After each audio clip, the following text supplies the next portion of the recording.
안녕하십니까. 방금 소개받은 한상문입니다. 을지대학교 보건환경과학부에서 일을 하고 있습니다. 안녕하십니까. 인사 다시 한번 드리겠습니다. 안녕하세요. 제가 이제 오늘 아침 일찍부터 이렇게 내려와서 여러분들을 기다렸습니다. 사실은. 오시느라고 굉장히 고생 많이 하셨죠. 시간이 한 2시간 정도는 걸리시는 것 같은데요. 그래도 서울 하늘은 좀 이렇게 구름이 있어서 햇빛이 들어오지 않았는데 조금 내려오니까 이제 햇빛이 나오더라고요. 그리고 지금 여기까지, 지금 이 동네는 이제 햇빛이 충분하게 비치고 있는 것 같은데, 이렇게 서울을 빠져나와서 일로 나오시니까 기분들이 괜찮으시죠? 대답을 너무 잘하십니다. 오늘 굉장히 잘생긴 분들만 모이시고, 이쁘신 분들만 오신 것 같습니다. 그래서 굉장히 제가 멋있는 사람, 이쁜 사람 앞에서는 굉장히 제가 긴장을 많이 하는데 오늘 굉장히 긴장이 되네요. 지금 회장님 박수 한번 쳐주세요. 시간 또 안 해요. 고맙습니다. 그래서 여기 오니까 햇빛도 좋고 그 다음에 또 좋았던 게 저는 느낌에 공기가 굉장히 괜찮다고 생각하고 있습니다. 여러분도 같은 생각이세요? 네. 그래서 이제 우리 같은 사람들은 공기가 좋아지면 왜 좋을까 이런 생각들을 굉장히 많이 합니다. 서울에는 왜 공기가 좋지 않았고 여기는 공기가 좋고 그러면 왜 좋을까? 좋은 공기가 왜 사람한테 좋을까? 이런 또 사람 몸속에 그 공기가 들어가서 어떤 역할들을 하기 때문에 그 좋은 공기가 좋은 것일까? 머리가 점점 어지러워집니까? 드디어 졸려고 하시는 분이 또 보이네요. 그래서 공기가 그렇게 중요한 것인데, 중요한데 왜 중요하고 그게 어떻게 우리한테 영향을 끼치고 있을까라는 이런 얘기가 오늘 조금씩 나올 것 같고요. 그 다음에 또 햇빛도 마찬가지입니다. 빛을 받고 살아야 되는지, 햇빛을 받지 않고 살아야 되는 건지, 대충 받다가 말아야 되는 건지, 이제 이런 부분들도 다 이제 사람의 몸에 영향을 많이 끼치고 있는 것 같습니다. 그래서 그런 이야기도 좀 하고요. 경기도에서 지금 실시하는 이 연찬에는 식품에 관한 보건위생에 관한 그런 이야기들이 중심이 많이 되어지고 있는데, 식품에 관한 이야기도 조금만 얘기하려고 그럽니다. 왜 그러냐면 여러분들이 저보다 보건위생 쪽에는 굉장히 많이 아시고 계실 것 같아서 잘못 말했다가는 혼날 것 같아서 조금만 하겠습니다. 그래도 되겠습니까? 네, 대답을 너무 잘하십니다. 그래서 제가 편의상 이쪽은 A팀, 이쪽은 이렇게 B팀 이렇게 나누어서 강의를 좀 진행을 하도록 하겠습니다. 팀을 나눈 것에 대해서는 대단히 죄송합니다만은 오늘 이런 자리를 빌어서 여러분들께 또 제가 알고 있는 생각들이나 또 지금까지 보아왔던 과학적인 데이터 이런 것들에 관한 설명들을 좀 드리도록 하겠습니다. 박수 한번 쳐주시면 제가 힘차게 좀 해보겠습니다. 제가 긴장하니까 여러분들도 긴장하시고 계시는 것 같아요. 너무 긴장하시지 마시고요. 졸리시면 주무셔도 됩니다. 괜찮죠? 네. 그래서 제목이 오늘 건강하게 살기 위해서 우리 어떻게 해야 되는가 이런 이야기가 중심이 많이 되고 있는데요. 보건 또는 위생 또는 식품 이런 것들이 다 건강하게 되기 위해서 하고 있는 것들이라고 봅니다. 그래서 건강이라는 또는 사람의 몸이라는 것은 어떤 특별한 한 가지를 열심히 한다고 되는 게 아니라 전체적인 조화 이런 것들이 중요한 것 같아서 제가 건강을 위한 모든 것들에 관한 걸 좀 모아가지고 오늘 말씀을 드리게 되었습니다. 그래서 다소 좀 따분하고 지루한 내용이 나올지도 모르겠습니다. 그렇더라도 용서해 주시기 바랍니다. 제목은 자연 치유 메커니즘에 대해서 좀 말씀을 드리려고 그럽니다. 그래서 지금 좀 전에 말씀드린 이제 자연 치유라는 단어를 여러분들 굉장히 많이 들어보셨을 텐데요. 혹시 많이 들어보셨죠? 안 들어보셨습니까?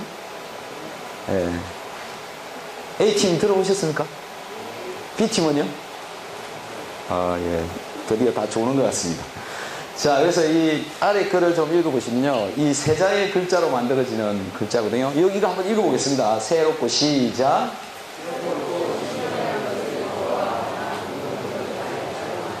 이게 세 글자로 쪼인 뭐죠? 네, 맞습니다.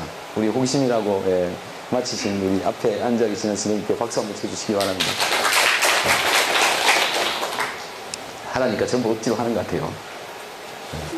그래서 오늘 이야기는 이제 질병의 원인이 어떤 것들이 있는가라는 것들에 대한 대략적인 설명을 좀 드리고요. 그 다음에 건강하게 살기 위해서는 질병의 원인을 없애주면 되겠죠. 그래서 그런 이야기가 좀 나오고요. 그 다음에 이제 일반적인 자연 치유를 위한 또는 우리 생활에서 어떻게 해야 되는 것인가라는 것들에 대해서 한 2가지 정도의 간단한 그 자연 치유에 관한 이야기를 좀 소개를 좀 하고요. 그럼 결론을 하는 이런 순서로 진행을 하도록 하겠습니다. 그래서 첫 번째 제가 여러분들한테 제시를 하고 있는 문제에 관해서 좀 말씀을 드리면 의료비는 많이 증가하고 있고 만성질환에 관한 사망자 수는 많이 늘고 있다는 겁니다. 그리고 암도 이 만성질환에 의해서 죽어가는 사람들이 암에 의해서 죽는 사람들이 제일 많습니다. 그래서 이제 그게 왜 그런가라는 것들에 대한 또 이야기를 좀 드리도록 해보겠습니다. 그래서 이 간단한 데이터입니다만은 1990년도부터 2008년도까지 매년 사용한 의료보험료를 누적해서 쭉 계산을 해보니까 이런 정도로 증가를 하고 있더라라는 겁니다. 그래서 얼마입니까? 2008년도에 얼마 썼습니까? 이렇게 굉장히 많은 돈이라고 할 수 있죠. 이런 돈을 쓰는데 여기에 보면은 인구 10만 명당 연도별 사망 원인 순위를 보면 악성 신생물로 인해서 1997년도부터 2007년도까지 10년 동안 분석을 해보니까 이렇게 증가하고 있더라라는 겁니다. 그래서 지금 현재 10만 명당 약 140명 정도가 암으로 이제 죽어가고 있는 거죠. 그 외에도 심장 질환에 의해서도 죽어가는 사람이 이런 속도로 약간 증가되고 있습니다. 그래서 이런 만성 질환에 의해서 죽는 사람들이 많더라라는 것이고, 그리고 이제 2007년도 데이터만 뽑아가지고 좀 살펴보면 악성 신생물에 의해서 죽는 사람이 약 39% 정도 되고요. 뇌혈관 질환이 17%, 심장혈관 질환이 12%, 그 다음에 당뇨병이 한 7% 이 정도 됩니다. 그래서 이걸 전부 다 더하면 한 75% 정도 되죠. 근데 여기에 있는 당뇨, 심장질환, 뇌혈관 질환 이것을 이제 대사성 증후군이다 이렇게 이제 분류를 해놓고 있습니다. 그래서 이걸 한번 보시면 우리 어린아이도 이제 혈관이 혈액이 또는 이런 만성 질환에 지금 많은 병에 노출이 되고 있죠.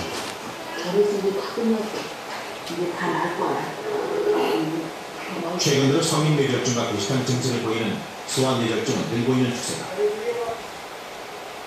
그러나 혈관도화에서 비롯된 뇌졸중이 왜 어린아이들에게까지 나타나는지 아직까지 그 원인은 정확히 밝혀지지 않고 있다. 원인을 한번 찾아보면 결과적으로 인스턴트 정책을 좋아한다든지 또는 아이들도 빨리 성숙을 해가지고 어떤 스트레스를 받는 생각을 한다든지 또 수험생들 또는 어린이 학생들의 어떤 그 사춘기 때 이럴 때 예민한 어떤 쇼크나 이런 걸 받을 때 관련율이 굉장히 높고 또 부모가 예전에 비해 고칼로리의 인스턴트 식품을 즐겨 먹는 요즘 아이들. 이런 잘못된 식습관으로 인한 비만은 혈관 도화를 가속화시키는 중요한 요인 중 하나라고 알려져 있다. 최근 조사된 소아 비만에 관한 한 보고서에서 충격적인 사실이 밝혀졌다. 뚱뚱한 초등학생들의 약 60%에서 이미 고지혈증 증세가 나타난 것이다. 이미 10대 때부터 동맥경화 현상이 나타나게 되는 소아 비만. 20년 전 100명 중 단 2명에 불과했던 비만화가 최근에 무려 3분의 1을 넘어서는데 이제 비만의 개념으로 이제 몰고 가고 있죠. 그럼 이제 결국 비만이 왜 되었는가라는 게 이제 우리가 또 좀 고려를 해야 될 내용인데, 이 비만하게 되는 원인이 여러 가지가 있겠지만 결국 물질에 의한 것이다. 내 몸속으로 들어온 물질이 쌓여서 일어나고 있다는 걸 좀 보시면 될 것 같습니다. 그래서 그 물질이 몸 안으로 들어와가지고 잘 빠져나가고 그것이 이제 신진대사, 대사증후군 이런 것들하고 이제 통하는 그런 이야기입니다만은 우리가 먹었던 음식물들이 지나가는 자리에서 이런 암들이 또 많이 일어나고 있죠. 위입니다. 그리고 이제 복수라는 이 간암 때문에 생긴 복수도 이 복수의 숫자가 뭐냐면 내가 먹은 음식물 때문에 만들어진 것이죠. 그래서 결국 먹고 있는 것들에 의해서 많이 일어나고 있더라는 겁니다. 그래서 또 이런 데이터가 있습니다. 위암이 이 장기별 암 환자 발생 분율을 보면은 위에서 암이 가장 많이 발생하더라고요. 그리고 죽을 때에는 폐가 고장이 나가지고 죽는 사람들이 더 많더라라는 겁니다. 같은 암 중에서도. 그래서 이 먹는 쪽, 폐는 숨 쉬는 쪽, 이런 연계성을 또 가질 수가 있겠죠. 그래서 암의 주요 원인이 무엇인가라고 이렇게 조사를 해 놓은 국제암연구소나 미국암협회에서 발표한 이런 자료들을 보면 흡연에 의해서 암이 원인이 된다라는 게 약 30% 양쪽 같은 숫자로 나옵니다. 그리고 식이 영양에 의해서 일어나고 있는 것이 30%, 35% 이렇게 제시를 하고 있는데 두 개를 합해보면 60%네요. 그래서 담배, 그 다음에 식품, 먹는 것, 이런 것들로 인해서 60% 넘게 암이 걸리고 있다는 이런 얘기를 하고 있는 거죠. 그래서 이제 여기서 우리가 고민을 해야 될 게 이제 무엇이냐, 왜 이럴까라는 걸 좀 이제 살펴보아야 되지 않을까라는 겁니다.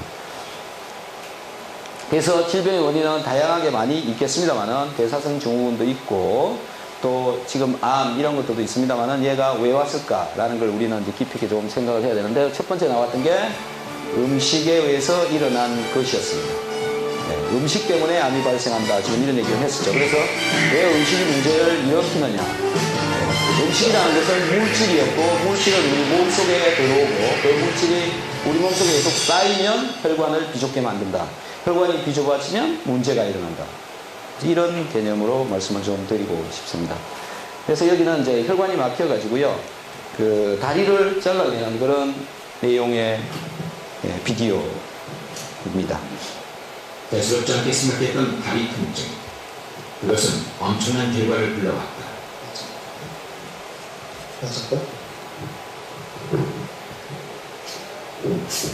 한쪽 다리를 잘라내야 하는 기막힌 상황. 뇌졸중을 오랫동안 알아왔지만 이건 누구도 예측하지 못한 일이었다. 어저께 막 문제가 이렇게 가만 폈어. 아침에 사랑의 오래서 발전한다.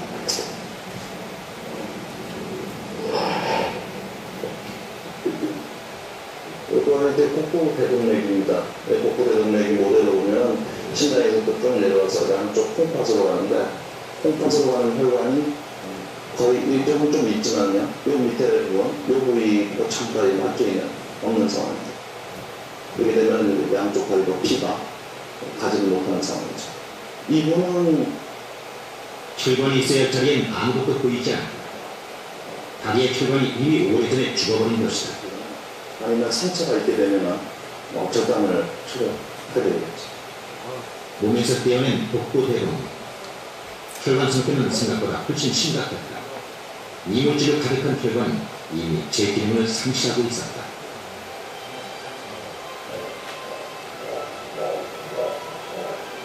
그를 괴롭힌 온갖 질병은 바로 이 혈관 때문이었다.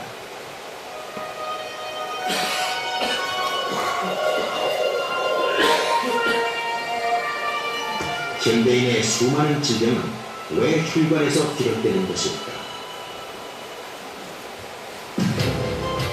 네, 그래서 좀 전에 보셨던 잘라낸 혈관 속에 무엇인가 꽉 막혀 있는 걸 많이 보셨을 텐데요. 그게 왜 그렇게 되어져 있느냐라는 겁니다. 그것은 물질입니다. 그 물질은 어디서 왔느냐라는 겁니다. 그리고 왜 빠져나가지 않았느냐라는 거죠. 왜 거기 쌓였느냐라는 겁니다. 그리고 거기에 쌓여서 막히면 내 몸에 다른 세포에 어떤 영향을 주느냐라는 겁니다. 산소 공급이 안 된다, 영양성분의 공급이 안 된다, 이런 일들이 이제 그 막힘으로 인해서 일어나고, 그게 지속이 되면 결국은 이제 썩고 자르고 이런 일들이 벌어져서 결국은 다리를 잘랐다라는 겁니다. 자, 이 양반 굉장히 뚱뚱해 보이죠? 여러분들보다 덜 뚱뚱합니까? 예, 굉장히 뚱뚱하죠. 그런데 7살 되는 이런 어린이도 굉장히 몸무게가 많이 나가는 사람으로 되어집니다. 그래서 115kg가 나간답니다. 이 정도의 뚱뚱한 몸을 가지게 되었는데 왜 저렇게 뚱뚱해졌을까라는 겁니다. 이런 분들도 있죠. 삼겹살을 굽는다고 그릴 위에 올려놨습니다. 또 이런 양반들도 있습니다. 그래서 뚱뚱하신 분들은 이제 살을 빼려고 운동을 열심히 합니다. 그런데 운동을 한다고 해서도 살이 빠지느냐는 겁니다. 그게 대사가 내 몸속에서 충분하게 일어나야 살이 빠지는데 운동만 한다고 해서 내 몸이 신진대사가 일어나지 않는 조건을 가지고 있으면 살이 빠지지 않는다는 겁니다. 그래서 번지 점프를 하러 가는데 번지 점프를 하면 이렇게 줄이 끊어져서 떨어져서 이제 이렇게 되는 수도 있습니다.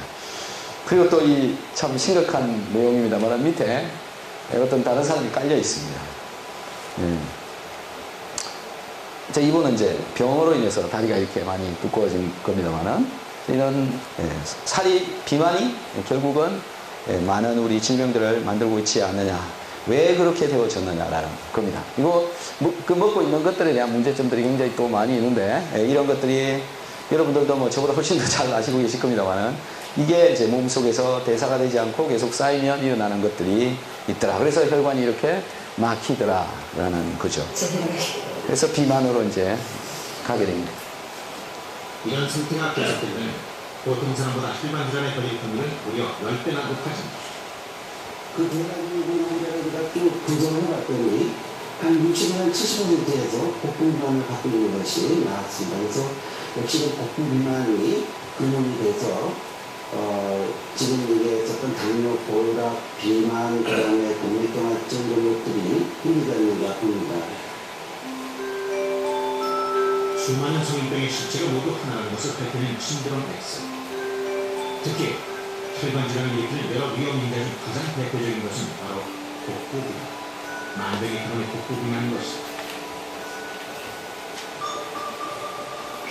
다른 지방보다 쉽게 분해되는 복부 지방은 혈관대로 바로 스며들게 되고 이것이 동맥경화의 기원인이 됩니다. 또 췌장에선 고혈압과 당뇨를 일으키는 주범이 됩니다. 간으로 들어가선 지방간을 일으키게 됩니다. 각종 성인병이 바로 이 복부 지방에서 시작되는 것입니다. 복부 비만의 요주의인은 성인이 되고 5kg이 넘는 체중 증가가 있는 사람입니다. 그 5kg의 체중 증가는 대부분 지방, 그 중에서도 성인병의 근원인 복부 지방인 것입니다.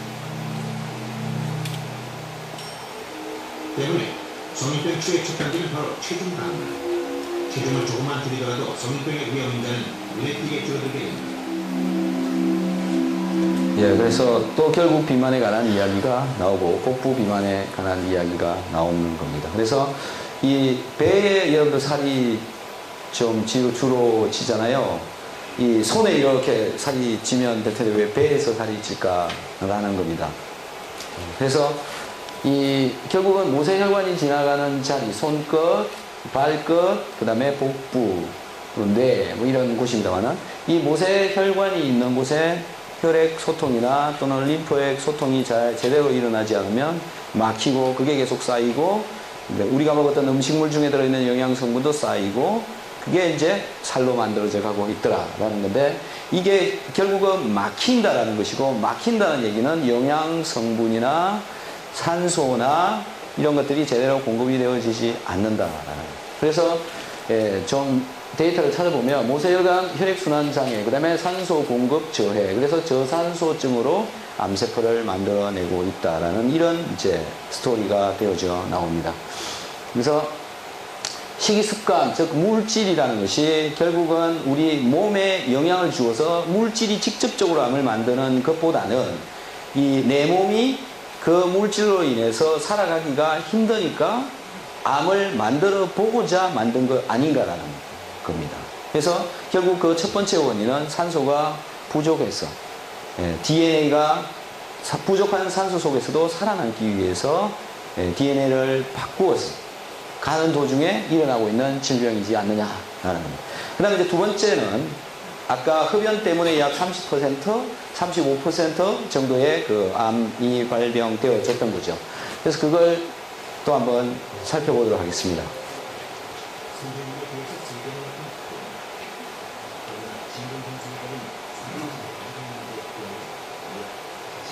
소리 좀 올려주세요.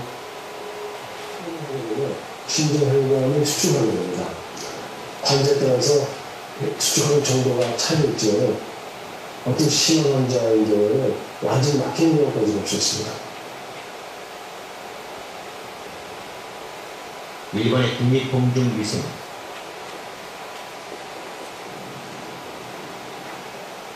이곳에서 우리는 흡연이 혈관에 미치는 치명적인 영향이 어떤 것인지 확인할 수 있었다. 혈관의 변화가 가장 빨리 확실하게 나타나는 붓기를 택해 시험을 해보았다. 정상 붓기의 혈관은 뚜렷하게 나타났다. 이 건강한 붓기에게 반대 연기를 들이마시게 했다. 그리고 붓기의 혈관 변화를 지켜봤다.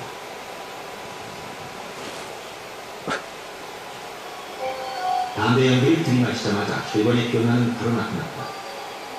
건강하던 혈관이 점점 수축되다가 몇 분도 채 되지 않아 아예 사라져버린 것이다. 흡연으로 인해 혈관이 막혀버린 것이다. 이처럼 흡연의 무서운 영향은 돌연차를 일으키는 주범이다. 혈액을 쉽게 응고시킬 뿐 아니라 혈관 자체에 심한 경련까지 일으키는 것이다.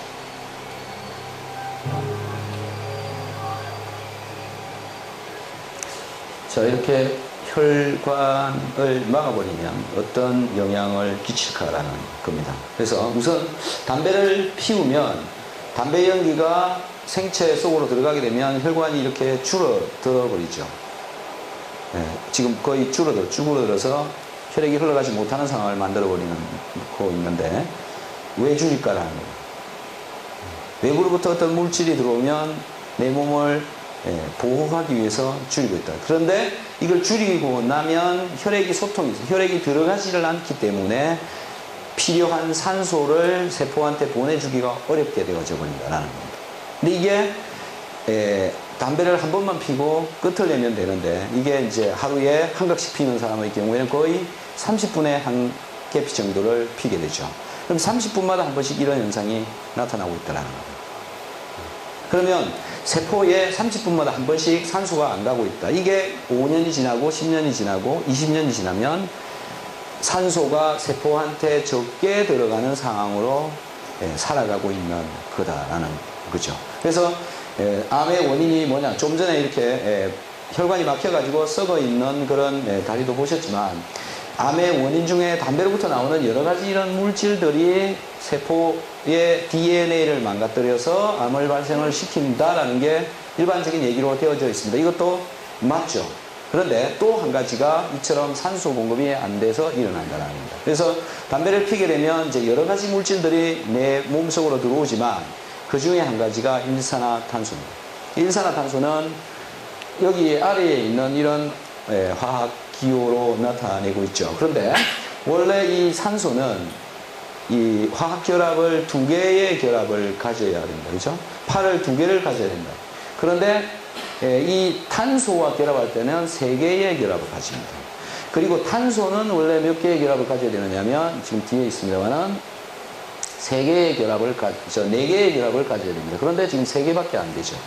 그래서 이 탄소도 결국은 굉장히 불안한 상태로 되어진다는 겁니다. 이런 불안함 때문에 이 일산화탄소가 적혈구 속에 들어있는 헤모글로빈하고 이 철하고 이제 이 탄소가 결합을 하게 되는데 이 산소보다 훨씬 더 열심히 저 탄소랑 붙는다라는 겁니다. 그리고 한번 붙어버리면 잘 떨어지지 않는다. 계속 붙어 있는다는 겁니다. 그래서 담배를 필 때마다 들어가는 일산화탄소가 계속 저 적혈구하고 결합을 해서 붙어 있는다. 계속 누적되고 그게 5년, 10년, 20년씩 지나다 보면 산소는 항상 부족한 상태로 허덕이게 되더라라는 겁니다. 그래서 이 양반 일산화탄소를 먹고 돌아가신 분이죠. 그래서 담배도 심하게 피면 이 사람처럼 될지 모릅니다. 그래서 결국은 혈중 일산화탄소 농도가 증가하게 되면 이 일산화탄소가 적혈구하고 결합을 하게 되고 그렇게 되면 산소가 충분하게 공급되기가 어렵다. 그래서 장기간 동안 신진대사 자체도 부진하게 되고 항상성 조절이 어렵게 되어지고 그 다음에 낮은 산소 농도에서도 세포는 살아가려고 노력을 한다. 그래서 그게 결국은 DNA 변이에 영향을 끼치고 그래서 이제 암이 만들어진다. 이런 스토리가 되는데요. 근데 그게 암만 나오는 게 아니다라는 거죠.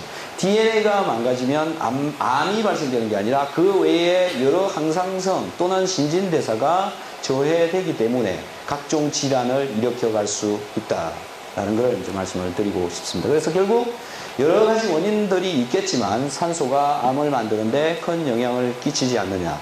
그래서 우리가 이 산소를 잘 몸에다가 보낼 수 있는 그런 습관, 생활 습관을 만들어 가면 아까 대사성 증후군이나 또는 이 암으로의 발병으로부터 좀 줄일 수 있지 않느냐 그런 생각을 해봅니다. 그래서 건강하게 살기 위해서는 생활 습관을 좀 많이 바꾸어야 될 것 같다.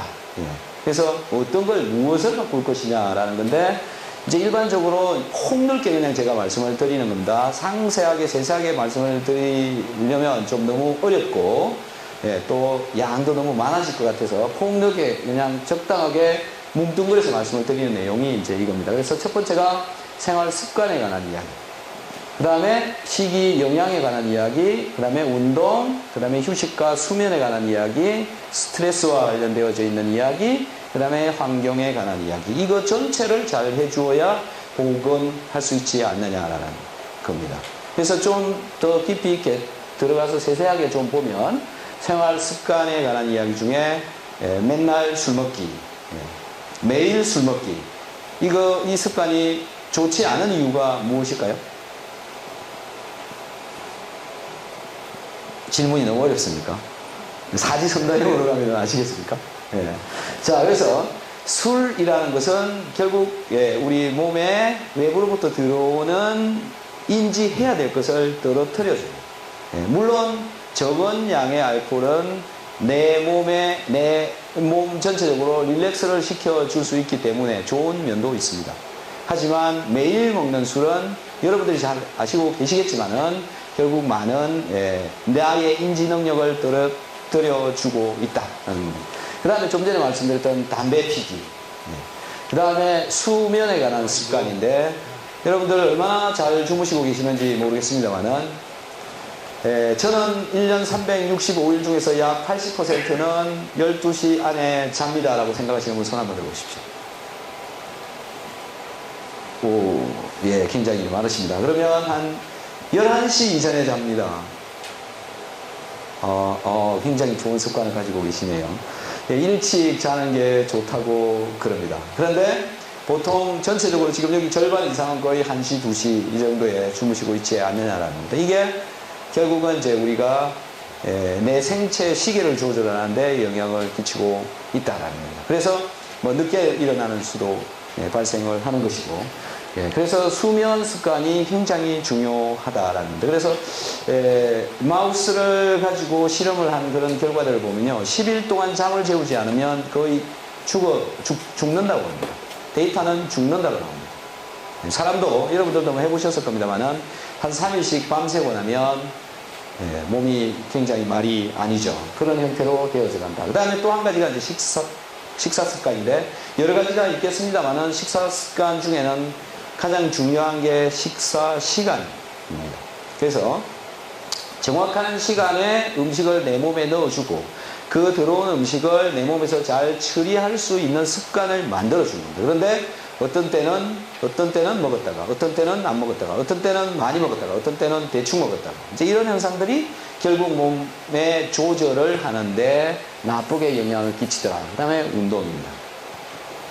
운동하는 습관.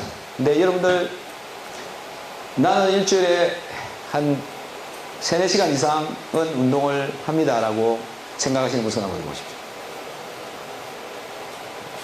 한, 둘, 세 분, 네 분, 나머지는 다 운동 안 하시고 계십니까? 자, 운동이라는 게 이제 사람들이 먹은 것들을 없애주는 데 필요한 과정인데, 그걸 이제 잘 안 하게 되면 결국은 이제 쌓이게 되더라. 라는 건데, 대부분 보면은 운동하는 사람보다 운동 안 하는 사람이 훨씬 더 많은 것 같아요. 숫자는. 그래서 이제 오늘 제시하는 운동은 7330이라고 하는 그런 운동인데, 일주일에 3번 하루에 30분 정도만 운동을 해도 어느 수준의 운동 효과는 있다라는 겁니다. 그래서 이 운동하는 습관 이런 게 또 중요한 것 같고, 그 다음에 자세, 또 그 외에 뭐 약물 중독 이런 것들이 있겠습니다만은 이런 게 이제 생활에 해당이 되고, 식이 영양 중에서는 이제 과식이나 그 다음에 편식 이런 것들이 또 영향을 미치는 것 같습니다. 그 다음에 적절한 운동, 어떻게 운동을 할 것인가, 그 다음에 아까 말씀드렸던 수면, 숙면을 할 수 있는가, 그 다음에 스트레스, 그래서 지금 스트레스는 아까 우리 담배하고 거의 같은 격이라고 생각을 하셔도 됩니다. 이 혈관이 없어지고 혈관이 줄어드는 원인 중에 담배가 있지만 스트레스를 받아도 혈관이 저렇게 줄어듭니다. 그 다음에 또 한 가지가 몸이 차가워질 때, 여러분들이 혹시 겨울에 추울 때 바깥에 나갔을 때 그럴 때 혈관이 또 줄어들고 이 세 가지가 혈관을 줄어들게끔 만드는데 큰 영향을 끼치고 있더라 하는 겁니다. 그래서 이 지금 한 6가지 정도 됩니다만 이걸 전체적으로 조화롭게 맞추어 나가야 자연 치유력을 증대시키는 몸이 되지 않느냐라는 겁니다. 그래서 건강이라는 것을 좀 찾아보면 이런 사전적인 의미는 이런 것들이 있습니다만은 결국 우리 장, 오장의 장, 내장에 해당되는 부분, 그 다음에 동맥, 혈관에 해당되는 부분, 또 파랗게서 돌아가는 정맥에 관한 부분, 뼈에 관한 부분, 그 다음에 정신적인 부분, 이런 것들까지 같이 영향을 끼치는데 림프관이라는 게 있습니다. 여기에서도의 건강도 굉장히 중요하다라는 부분. 그래서 동맥에서 물질을 밀어가지고 이제 이 정맥으로 흘려보내는데 중간에 모세혈관을 통과하게 되죠. 이 모세혈관을 통과하는 이 길이 굉장히 좁습니다. 지금 보시는 것처럼 이런 정도로 좁다는 거예요. 그래서 여기서 계속 남아있게 되고 그것이 물질 지나가는데 나쁜 영향을 끼치고 우리가 신진대사를 떨어뜨리는데 영향을 끼치고 있더라. 이제 혈관은 이런 형태로 보고요.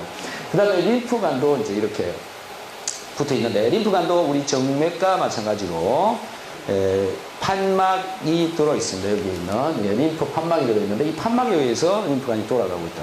정맥도 판막에 의해서 돌아가고 이 림프도 판막에 의해서 돌아간다는 겁니다. 이 판막은 무엇에 의해서 움직이느냐면 운동을 해야 돌아갑니다.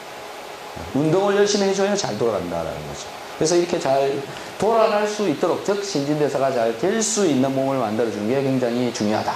그래서 대사가 잘 돌아가면 결국은 이제 질병으로부터 어느 정도는 해방을 할 수 있는데 신진대사, 즉 대사성 증후군이라고 하는 것은 이런 의미입니다. 원인이 정확히 밝혀지지 않은 질환을 증후군으로 분류를 해놓고 있고 이걸 그냥 대사성 증후군이다. 이 병에 속하는 것들이 여기에 적혀있는 이런 병들입니다. 그런데 한국인의 40대, 40세 이상이 약 40%가 대사성 증후군에 걸려있다. 이런 보고를 하고 있습니다.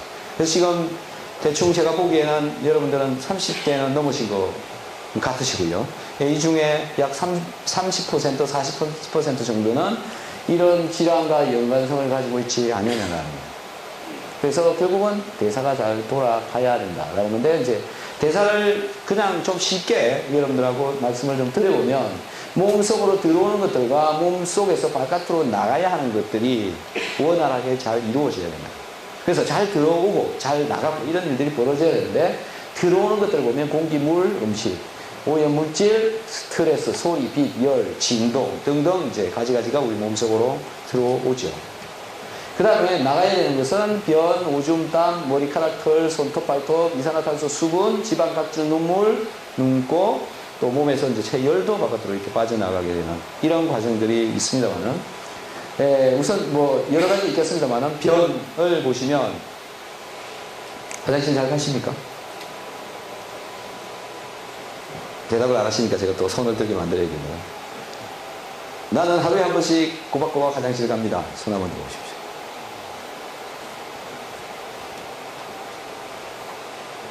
뭐 거의 대부분 못 드시고 계시네. 지금 총 아까 제가 처음에 시작할 때 한 50명 정도 계셨는데 중간에 들어오신 분이 또 한 30명 정도 되시는 것 같은데 80명 중에서 지금 손 드신 분은 한 20, 30명 되는 것 같습니다. 자, 그래서 이렇게 화장실 부분이 쉽지는 않더라라는 겁니다. 그래서 또 생각해 볼 만한 게 뭐냐면 왜 화장실을 정확하게 제대로 가야 되는 시간에 가야 되는 횟수로 못 가고 있느냐라는 거죠.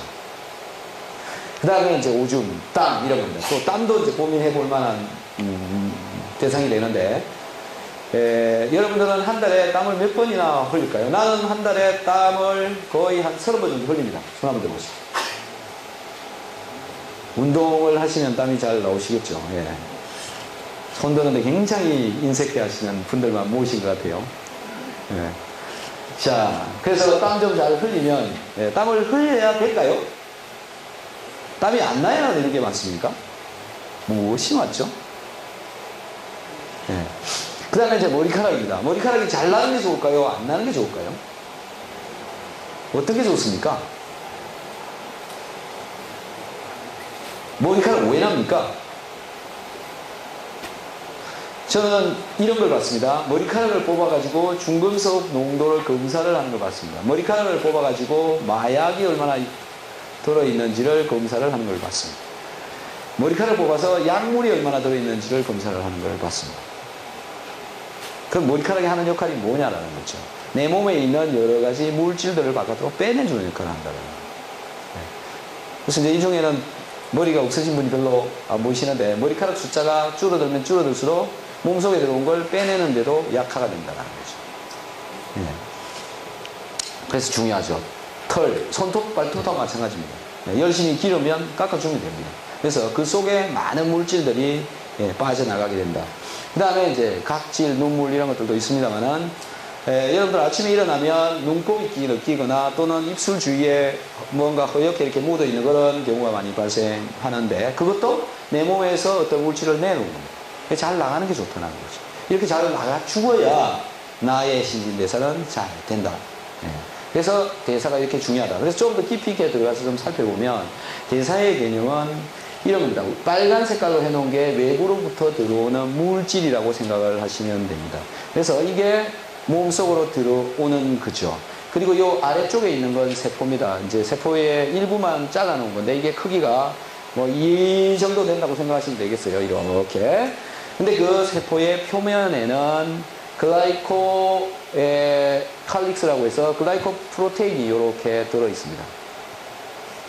글라이코류는 전부 탄수화물에 해당되는 당입니다. 당이 연결되어져서 이렇게 붙어 있죠.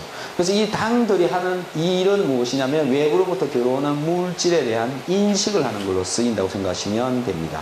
그래서 저 당이 몇 개가 들어있느냐, 어떤 당이 들어있느냐에 따라서 혈액형도 결정을 합니다. 저 당에 의해서 혈액형이 결정되어지고 있는 것이죠.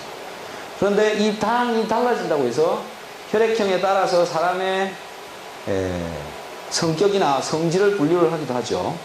그게 왜 맞는지는 모르겠습니다만 어쨌든 혈액형은 이것에 의해서 달라지고 이것은 외부로부터 들어오는 물질들을 인식을 하는 거다라는 거예요. 그리고 그 시그널에 의해서 나의 생체를 항상성을 유지를 해가고 있다라는 거죠. 그런데 이쪽 바깥 부분에 물질이 적당히 있어야 되는데 굉장히 많은 양이 있게 되면 여기에 인식하는데 힘들어진다는 거예요. 그리고 있어야 되는 물질들이 적당량, 적당한 퍼센트로 존재를 해야 되는데 특별한 물질이 과량으로 존재할 경우에 그 물질 특성 때문에 이 탄수화물에 해당되는 당질에 영향을 끼친다라는 겁니다. 구조적으로 영향을 끼칩니다. 예를 들어서 알코올이 여기 과량으로 존재하게 되면 그 알코올의 특성에 따라서 그 특성에 해당되는 여기에 문제가 발생합니다. 그래서 물질을 집어넣어서 대사를 시키고 빼내고 이 과정이 되어져야 되는데 그게 이 속에 여기에 있는 물질들로 인해서 이 신진대사가 제대로 안 된다는 것이죠. 그리고 들어온 물질은 이제 이 속에서 해결을 보죠.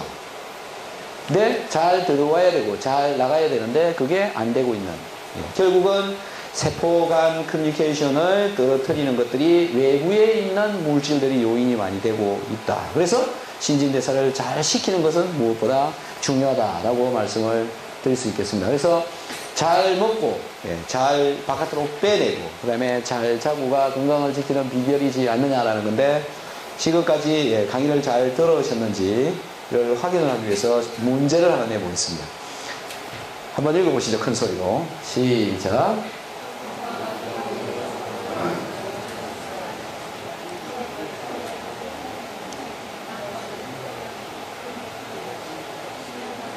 몇 번이 답입니까?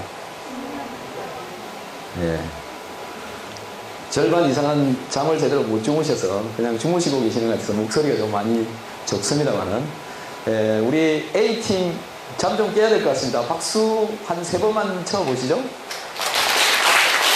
또 3번 치려니까 여러 번 치십니다. 우리 B팀 한번 쳐보겠습니다. B팀 박수 한번 시작.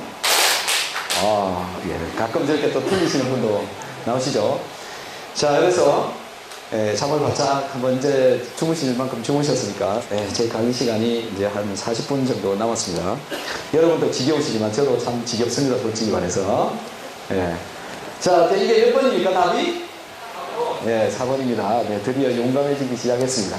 네 번째, 이제 지금부터 여기가 중요합니다. 여태까지 주무시는 건 괜찮았는데, 요건 제대로 이해를 하시고 돌아가시면 여러분들이 돌아가실 때 별 탈이 없을 수도 있습니다. 무슨 얘기인지 대충 알아들었죠, 지금? 잘 이해를 좀 해보겠습니다. 그래서 자연 치유에 관한 이야기와 그 원리에 관한 이야기가 지금까지 말씀드렸던 것들에 대한 전체적인 이야기에 조금 더 자세한 이런 얘기가 될 것 같습니다. 그래서 생활습관 개선으로 자연 치유력을 좀 향상을 시켜보자 라는 건데, 이런 습관들 아까 말씀드렸던 식습관, 운동, 수면, 또 목욕하는 습관이라는 게 있습니다. 이제 목욕, 여러분들 전부 하루에 한 번씩 샤워를 하시는데, 그 샤워가 나는 땀이 난다 샤워를 해요. 사람은 팔이 다 잘려나가고 아무도 없나 봐요. 아무도 안 드셨습니다 지금. 샤워는 그냥 땀 안 나고 하는 거군요. 그러면 나는 일주일에 한 번 정도는 사우나를 해서 땀을 한 번씩 쫙 뺍니다. 손 한번 들어보십시오. 한 분 정도 나오시네요. 자, 땀 내는 습관, 사우나 하는 습관 굉장히 좋다고 그럽니다. 그래서 여러분들이 한번 해볼 만한 일이 무엇이 있느냐면요. 혹시 이제 이 중에도 술을 드시거나 잘 드시는 분들이 많이 계실 것 같은데, 술을 드시러 가시기 전에 1시간 정도 사우나를 하러 가시고 술을 한번 드셔보십시오. 굉장히 잘 들어가고 잘 안 취하죠. 해보셨습니까? 그렇죠, 그죠? 아무도 해보신 분이 없나 봐요. 땀을 한번 빼고 하면 굉장히 술에 대한 피해를 많이 줄일 수가 있습니다. 그래서 목욕하는 습관, 매일 샤워를 해서 땀을 빼면은 굉장히 좋다. 그래서 이 습관들 중에는 이제 제가 습관별로 좀 분류를 했습니다만은, 중독이 되어지는 담배, 약물, 또 인터넷 중독도 심각한 상황이 있죠. 그 다음에 아까 말씀드렸던 식사나 수면 습관, 그 다음에 이 목욕하는 습관, 물을 몸에다가 발라서 땀을 내는 습관, 이것도 굉장히 중요하다. 그런데 제가 좀 30대, 40대 정도 되는 분들한테 여쭤봤더니, 이 하루에 한 번씩 목욕을 하는 사람 또는 땀을 제대로 빼는 사람이 별로 없더라. 한 30, 40% 정도밖에 안 되더라라는 겁니다. 아까 여러분들은 팔이 없어서 그런지 모르겠지만 한 2분 정도 손 들었습니다. 굉장히 적게 이 땀을 빼는 목욕을 잘 안 하고 있더라라는 게, 이 습관을 좀 바꿔주면 여러분들한테 굉장히 많이 좋을 것 같습니다. 그래서 목욕을 하는 이유 중에 한 가지가 몸속으로 열을 집어넣어주는 거죠. 자, 이 몸속에 열을 집어넣어야 되는데 왜 넣어야 되느냐라는 겁니다. 왜 열을 집어넣어야 되느냐라는 거죠. 왜 넣어야 될까요? 혈액순환을 촉진을 시킨다. 또 아까 하나 나왔던 림프순환을 촉진을 시킨다. 그런데 근본적인 건 뭐냐면 신진대사 촉진입니다. 신진대사 촉진은 왜 그럼 신진대사 촉진이 되는 거냐라는 거죠. 우리 몸은 여러 몸 위치에 따라서 체온이 다 다릅니다. 그런데 우리 몸 속에서는 모든 곳에서 생체 반응이 일어나고 있습니다. 생체 반응의 반응 속도는 운동 속도, 물질의 운동 속도하고 비슷하게 갑니다. 비례적으로 갑니다. 물질의 운동이라는 것은 물질의 흔들림입니다. 분자의 떨림입니다. 분자가 뜨는 것이 많이 떨면 많이 떨수록, 온도가 높으면 높을수록 많이 뜹니다. 마이너스 273도씨가 되면 분자의 운동이 정지되어 버립니다. 그런데 우리가 체온이 34도일 때, 35도일 때, 36도일 때, 37도일 때 이 분자의 운동하는 능력은 다 달라집니다. 그래서 우리 몸속에서 생체 반응, 즉 신진대사는 물질과 물질 간의 화학적인 결합이나 분해에 의해서 일어나는 것이기 때문에 그것을 빠르게 해주는, 높이는 방법은 온도가 적당하게 있어야 된다는 겁니다. 그 온도가 우리 몸속에는 또 효소에 영향을 끼치고 있습니다. 우리 몸속에서 많이 나오고 있는 효소가 생체 반응을 하는데 그 효소가 활성도가 가장 높을 때가 36도, 36.5도, 37도 이런 온도다라는 거죠. 그래서 적당한 온도가 있는데 여러분들은 체온이 어떻게 될까요? 라는 거예요. 제가 우리 학생들을 체온을 혀에서 이렇게 많이 재보는데 30% 정도가요. 정상 체온이라고 하는 36.5도, 36.2도 이 정도 안 되는 사람이 30%. 여러분들도 그렇습니다. 이 중에 거의 한 30% 정도는 그 체온을 안 가지고 있습니다. 그러면 좀 전에 말씀드렸던 효소 활성도에 관한 것이 떨어지게 되고 신진대사가 떨어진다는 겁니다. 그래서 체온을, 열을 넣어주어서 체온을 높여줘야 된다는 거죠. 그래서 체온을 높이기 위해서 하는 것들이 이제 많이 있습니다만은 지금 이건 이제 열을 집어 넣어주는 겁니다만은 또 있는 것이 몸에서 열을 놔두는 겁니다. 그게 뭐냐면 뭘까요? 네? 운동도 하고, 그 다음에 이제 하는 게, 열을 내는 물질을 넣는 거죠. 몸 안에다가. 그래서 여러분 혹시 아시고 계시는 거 어떤 거 있습니까? 뭘 드시면 몸에서 열이 나죠? 네? 인삼이요? 생강이요? 또요? 제가 알고 있는 거는 양파, 마늘, 엄청나게 매운 고추, 생강, 대추 이런 것들. 그래서 몸에 열이 나게끔 그런 물질들을 넣어주는 것은 내 몸의 신진대사를 촉진을 시킨다. 즉 효소 반응, 생체 반응을 촉진을 시킬 수가 있다는 거죠. 그래서 여러분들 오늘 점심 때 매운 거 좀 많이 드시기 바랍니다. 자, 좀 전에 제가 욕에 관한 이야기. 열을 집어넣어 주는데 열을 무엇을 어떤 걸 집어넣어 주느냐면 전도에 의해서 들어가는 열을 넣는 방법이 있고 또 한 가지는 방사에 의해서 들어가는 열을 한 가지를 넣을 수가 있습니다. 두 가지를 넣을 수가 있는 거죠. 그래서 위에는 이제 목욕 방법이나 모래 찜질이나 증기욕이나 이런 것에 의해서 들어가고요. 아래에 있는 방사열이라는 것은 원적외선에 해당되는 겁니다. 원적외선은 분자를 운동을 시키는 역할을 하는 거죠. 분자가 운동이 되어지면 그 운동되는 그 분자는 열을 붙잡고 있습니다. 이게 지구온난화 현상하고 같은 겁니다. 태양으로부터 온 원적외선 파장이 공기 중에 있는 물질을 분자 운동을 시켜서 운동이 되면서 그 원적외선이 거기에 그대로 붙잡혀 있는 겁니다. 이게 이제 온열, 우리 지구온난화에 영향을 끼치고 있는 거죠. 그래서 적외선 파장에 분자 운동을 하는 것은 다 열을 붙잡아 둘 수가 있습니다. 그래서 방사열은, 즉 원적외선은 여러분들 몸속으로 들어가서 분자를 운동을 시킵니다. 그게 이제 대표적인 게 어떤 거냐면 온천에 가서 계란을 혹시 사 드신 적이 있습니까? 네. 계란을 까보면 계란 안쪽이 있고 바깥쪽은 안 익은 경우가 있습니다. 보신 적 없습니까? 네. 저기 그 백두산 밑에 장백폭포, 거기에도 온천물이 나오는데 거기서 파는 계란을 사 드시면 안에는 있고 바깥은 안 있고 이런 계란이거든요. 그래서 그 왜 그러냐는 거죠. 그 온천물 속에 미네랄이 많이 들어있는데 그 미네랄로부터 나온 원적외선이 계란 껍질을 뚫고 안에까지 들어가 버린다는 거예요. 그래서 안쪽 노란 단백질의 수소 결합이 끊어지거나 또는 어떤 수소 결합이 생겨서 계란이 굳어버립니다. 그래서 삶은 계란이 되는 거죠. 대충 반 삶은 계란이 되지만. 그래서 원적외선은 그렇게 안으로 들어가는 거라는 거예요.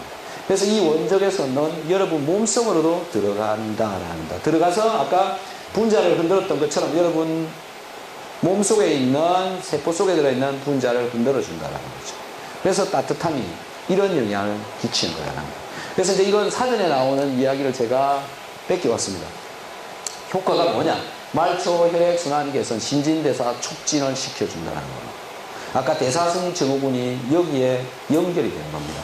그 다음에 진통 효과가 있고 근긴장 이런 것들을 하더라. 그래서 결국은 이제 질병까지 연결이 되는데 관절, 류머티즘, 신경통, 근육통, 그 밖에 각종 만성 염증, 피로 회복 등에 사용될 수 있다는 겁니다.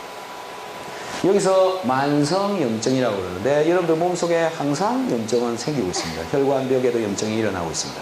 그런 것들에 영향을 끼친다는 거죠. 그리고 전신온열요법이라고 해서 치료용으로도 쓰고 있습니다. 병원에서 42도 정도로 온도를 높여가지고 암치료에도 쓰고 있죠. 그래서 우리가 여태까지 자연 속에서 이런 생활을 하면서 몸을 데펴왔다라는 겁니다.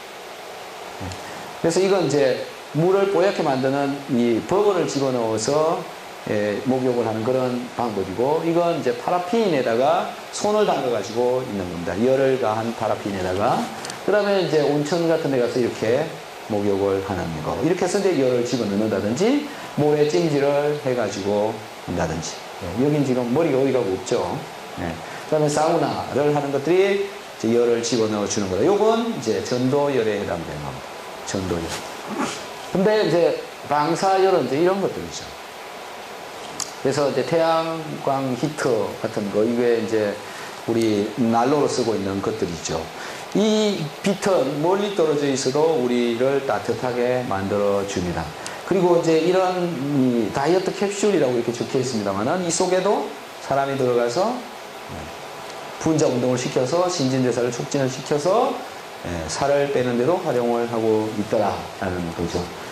그리고 또 우리가 가끔 가는 곳이 이런 데가 있습니다. 찜질방에 가게 되면 찜질방에 이런 이 무기물질로부터 원적외선이 나오게 되죠. 그래서 뭐 이런 수전, 이런 따뜻하게 해주는 것으로부터 원적외선이 나와서 여러분 몸속으로 들어가더라라는 겁니다. 그리고 이런 각종 기구류들도 많이 사용을 하고 있고, 또 바닥에다가 깔고 있는 뭐 이런 것들도 있더라. 이런 것들이 이제 다 원적외선 또는 열을 공급을 하기 위해서 만들어져 나온 거다라는 건데, 여러분들 쓰시고 있는 것도 혹시 있나요, 여기서? 뭐 이렇게 깔고 자는 거. 그 다음에 이건 다리를 하고 반신욕을 하는 그런 것 같아요. 그 다음에 이것도 이제 반신욕. 이건 이제 전기를 집어넣어서 다리를 데펴주는 그런 것들이고, 이건 족탕기 같은데요. 이렇게 해서 데피고 있다라는 겁니다. 이런 물건들을 사람들이 많이 활용을 하고 있다라는 거죠. 왜 그러냐라는 겁니다. 또 보시면 열이 이렇게 낮았던 것이 이렇게 활용을 하면 온도가 이렇게 올라가더라. 그런데 실제 몸속에서는 적혈구가 이렇게 뭉쳐있는 것들이 이렇게 떨어지는 이런 효과들이 있습니다. 지금 했던 온열이 몸속에 들어가게 됩니다. 적혈구가 뭉친 게 좋을까요? 떨어지는 게 좋을까요? 그래서 온열 효과를 좀 자세하게 살펴보면 말초 혈액순환을 개선을 시킨다, 체온을 상승을 시킨다. 그래서 신진대사를 촉진을 시키고 맥박도 증가하기도 하고 있습니다. 그 다음에 교감신경이 활동을 해서 심장박동순에도 또 영향을 끼치고 있더라. 그 다음에 체열 발산을 위해서 모공도 열리고 체내의 수분도 배설을 시켜주고 염분, 지방, 노폐물을 배출을 시켜주는 이런 기능들을 하더라라는 거죠. 그 다음에 혈액순환 속도가 빨라지고 모세혈관이 소통되어지고 신진대사가 촉진되는 이런 효과들이 있더라. 그래서 이런 여러 가지 뭐 따뜻하다, 차갑다, 온도가 중요하다 이런 책들 많이 나와 있습니다. 그래서 다 이유가 있더라라는 겁니다. 식이 영양자연치유 이제 두 번째가 되겠습니다만은, 여기는 크게 과식하고 편식, 그 다음에 과음, 그 다음에 식사시간, 이것들이 중요한 것 같습니다. 그래서 여기에 잘 맞추어서 이렇게 살아가면 좋을 것 같은데 참 잘 안 되고 있죠. 그 다음에 합성화학 물질이 우리 몸속으로 많이 들어오고 있는데, 이제 이런 것들이 몸속에 쌓이거나 해서 또 많은 문제를 일으켜가고 있더라. 그리고 이 합성화학 물질 때문에 몸이 긴장하게 되는 경우도 발생합니다. 자, 이런 여러 가지 먹는 것으로 인해서 일어나는 것들은 비만이 이제 큰 영향을 끼치고 있고, 한국인의 비만하고 있는 사람들의 나이를 좀 이렇게 살펴봤더니 40대, 50대의 비만율이 가장 높더라라는 겁니다. 그래서 암이 발생하는 연대 나이대도 보면 4, 5, 60대에 가장 높고 당뇨도 그때가 가장 높더라고요. 그래서 결국은 비만이 암 발생과 당뇨에 영향을 끼치고 있지 않느냐 그런 생각을 해봅니다. 자, 그래서 이 분야에 있어서는 뭐 여러분들이 드시고 계시는 음식물들 일반적으로 밥, 감자, 고구마, 그 다음에 고기류, 생선류, 그 다음에 미네랄이 들어가 있는 간장, 소금 이런 것들을 다 골고루 다 드시는 위에 또 여러 가지 이제 식품류들이 많이 있습니다만은 이런 류들도 드시면 그래도 낫더라 그런 얘기를 드리고 싶은데 그 중에 제가 한 가지 여러분들한테 말씀드리고 싶은 거 비타민 C입니다. 뭐 다들 비타민 C에 대해서는 이제 긍정적인 생각을 가지고 있고 드시고 계시는 분들도 많이 계실 것 같은데 비타민 C를 또 몸에 안 좋다라고 생각을 하셔서 안 드시는 분들도 굉장히 많죠. 혹시 비타민 C 드시고 계시는 분 손 한번 들어보시겠어요? 의외로 굉장히 적으시네요. 보건위생에 굉장히 저는 도움이 많이 된다고 생각을 합니다.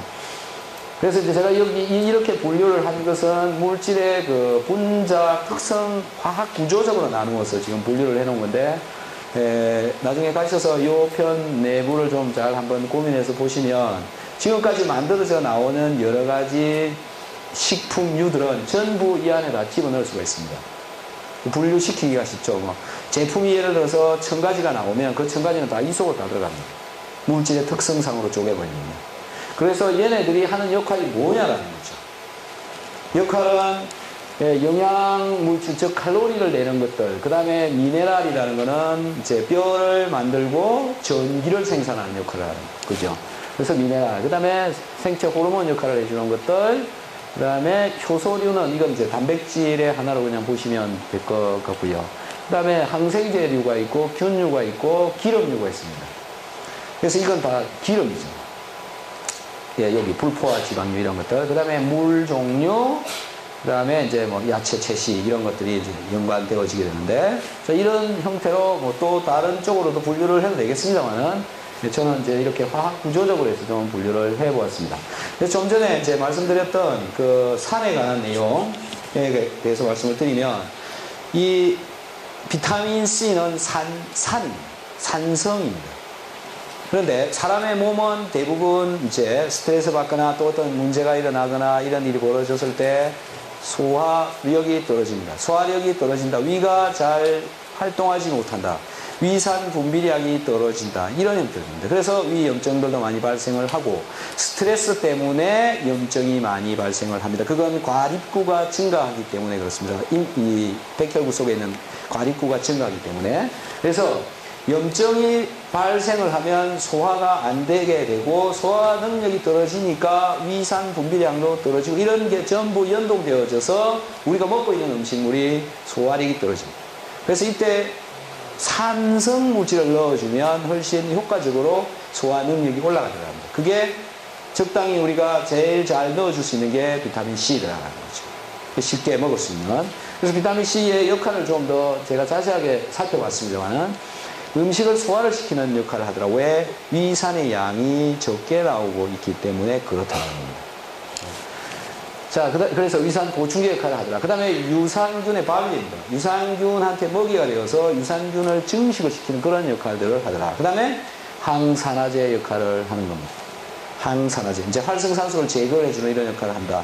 그리고 우리가 일반적으로 알고 있기로는 비타민C가 활성산소를 제거를 해주는 항산화제 역할을 한다는 걸로 알고 있지만 실제적으로는 이런 역할들을 하고 있다는 겁니다.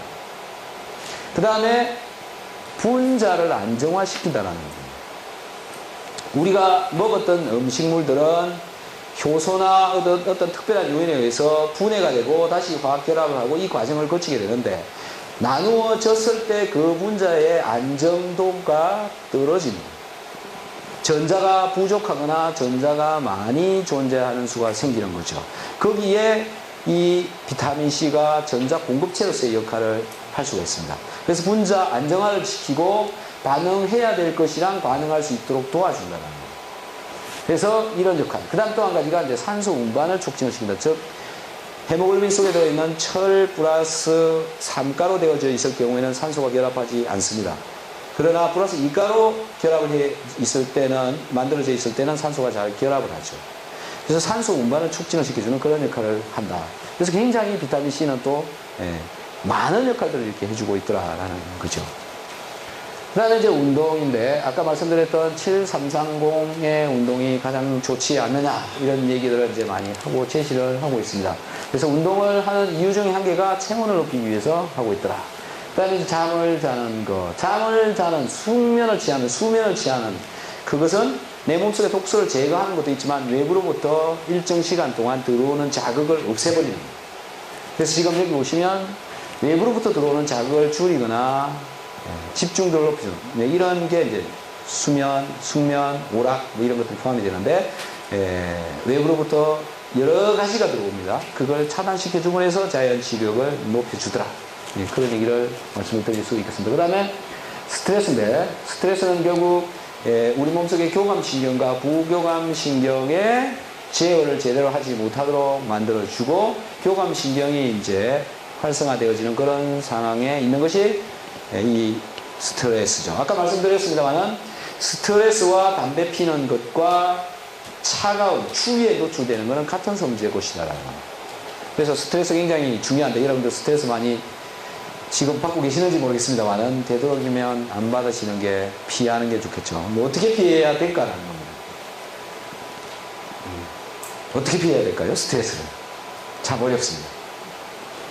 그래서 스트레스는 일방적으로 나한테 오는 거니까 내가 어떻게 할 수가 없어서 내가 이제 처리를 해내는데, 처리를 해내는 방법은 내 몸에 자극을 주는 방법이 있고 자극을 전혀 안 들어가게 하는 방법이 있습니다. 그게 이제 한 가지는 몸을 자극을 주는 방법 중에 한 가지가 몸을 운동을 시킵니다. 열심히 운동을 하게끔 만들어줍니다. 그러면 이제 저걸 좀 벗어날 수가 있죠. 거꾸로 자버리는 거예요. 이런 거. 그 다음에 또 자극을 주는 게 뭐냐면 매운 걸 먹이는 거예요. 혀에다가 굉장히 매운 걸, 그러면 자극이 들어오니까 스트레스로부터 또 벗어날 수가 있다. 크게 이제 두 가지 형태로 있을 것 같습니다. 또 여러 가지 정신적인 이런 부분도 많이 있겠습니다만은, 어쨌든, 스트레스는 담배 피는 거하고 같은 거라는 거예요. 그래서 잘 조절할 줄 알아야 되지 않을까.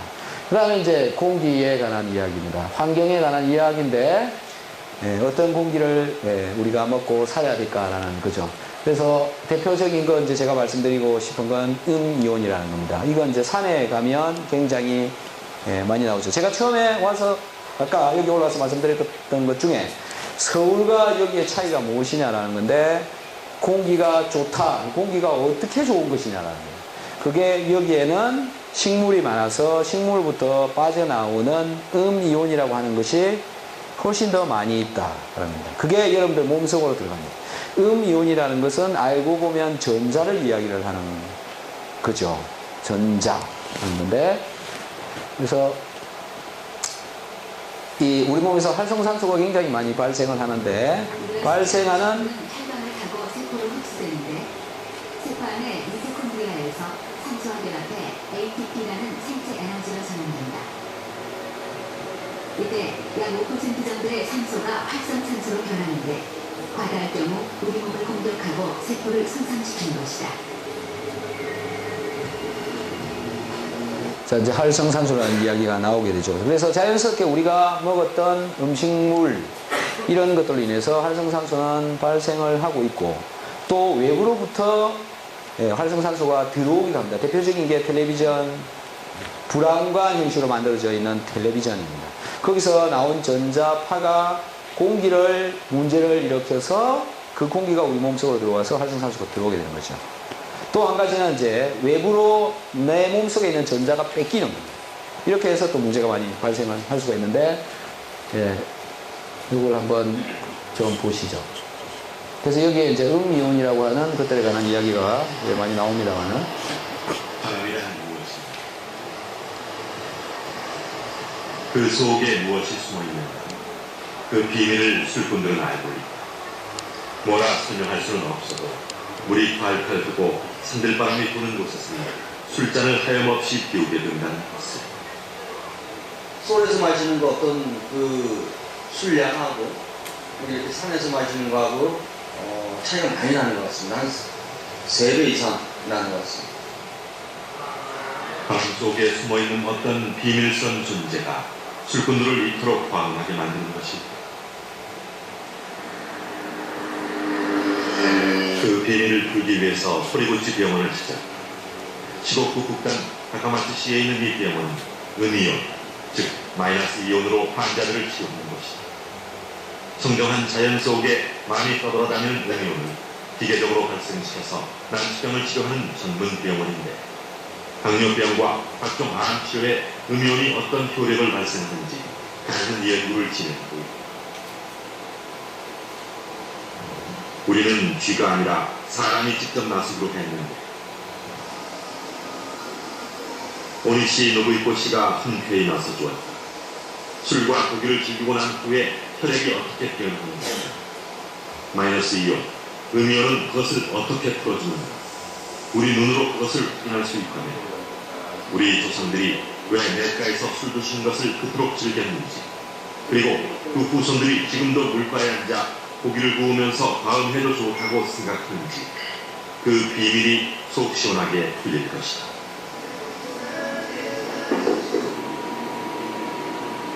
오니시 씨는 그렇게 많이 마시고 먹지 않은 상태였다.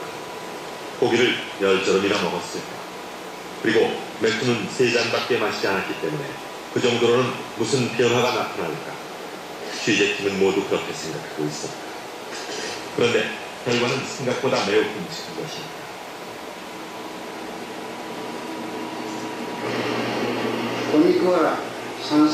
술과 고기는 건강에 별로 좋지 않다. 수도 없이 들어온 이야기지만 모니터에 나타난 적혈구의 상태가 끈적끈적하게 서로 달라붙어서 소위 말하는 떡처럼 엉켜 있었던 것이다. 그럼 정상 상태는 어떤 모습일까?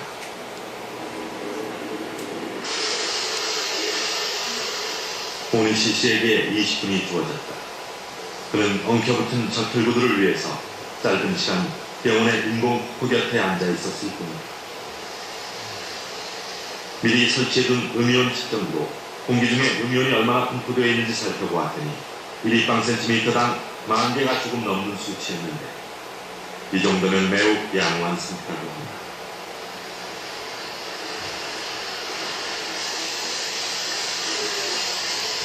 오니시 씨는 심호흡을 몇 번 한 것으로 주어진 시간을 마감해 저 짧은 시간에 무슨 변화가 일어났겠는가. 그러나 술과 고기를 먹고 났을 때보다 이번 결과가 더 놀라웠다. 한 20분간의 휴식으로 오니시의 적혈구들은 생생하게 되살아났던 것이다. 포도송이처럼 싱싱한 적혈구와 떡이 되어버린 지피, 술과 고기는 모두 산성시키며 체내에서 활성산소, 즉 양이온으로 변해 피를 엉키게 했던 것이고 이 상태를 혈액이 산화되었다고 합니다.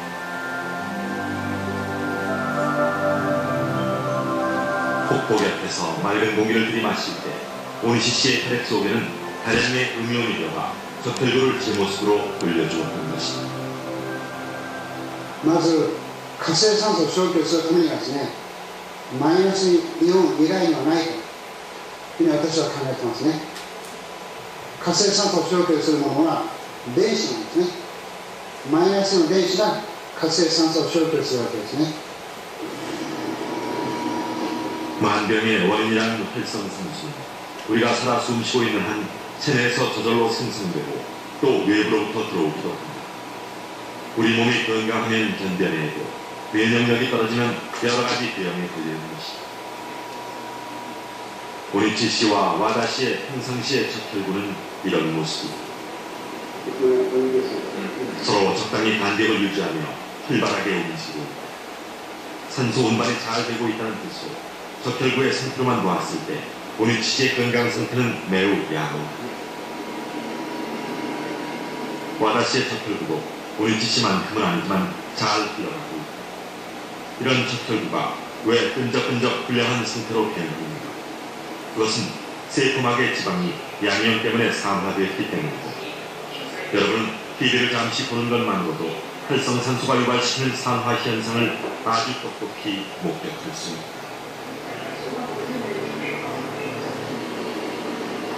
BBC 정시간 20분. 그 짧은 시간에 오리치 씨의 적혈구는 이렇게 끈적끈적 엉켜붙고 말았다.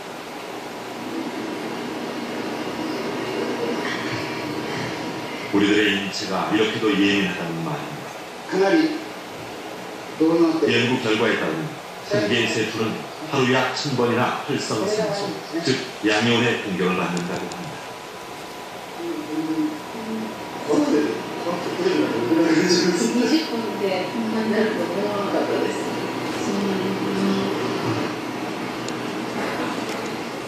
적혈구의 세포를 공격하는 양이온, 즉 활성산소를 음이온이 확실히 없애준다는데 왜 우리는 그 고마운 음이온의 존재를 방치하고 있는 것일까?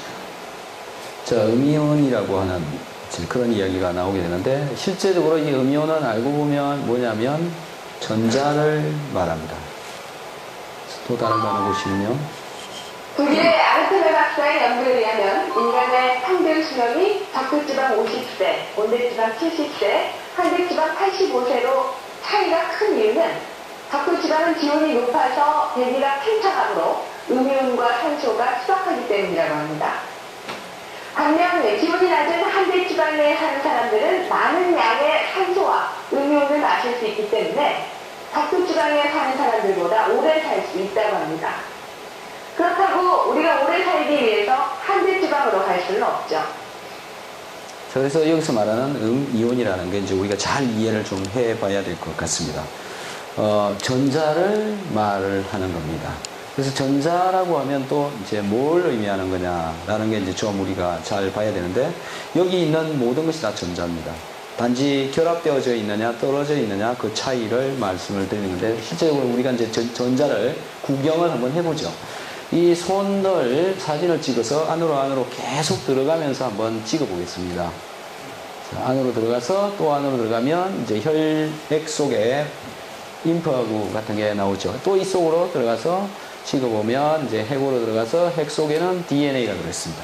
DNA 속에 더 들어가게 되면 DNA의 구성체인 원자가 나오게 되고 이 원자들이 연결되어져 있는데 이 원자 속엔 뭐가 있냐라는 겁니다.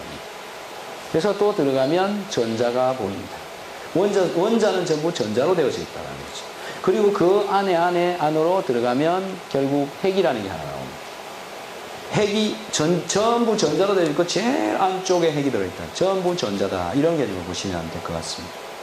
그래서 이 전자가 가지고 있는 사이즈가 부피가 얼마나 큰 거냐면 요 쇠구슬을 핵이라고 생각하시면 쇠구슬의 사이즈 요 사이즈가 핵의 사이즈라면 전자가 돌고 있는 반경은 이 축구장만.